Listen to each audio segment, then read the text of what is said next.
Okay, so what is a semi-automatic handgun?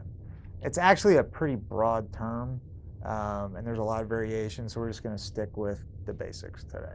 Okay, so first off, handgun, right? Handguns are relatively small and they're designed so they can be operated with one hand. Most people will use two hands when they're shooting one, but for the most part, they can be effectively handled and fired with one hand. Semi-automatic refers to the way the weapon operates. So the term automatic refers to the action. So what that means is that the action of the gun works on its own using the physical forces that are generated by the round being fired. So that's what ejects the spent casing, feeds a new cartridge into the chamber. It's actually the force from the round. This is different than, say, a revolver, where the shooter has to provide that energy to make the gun work. Okay.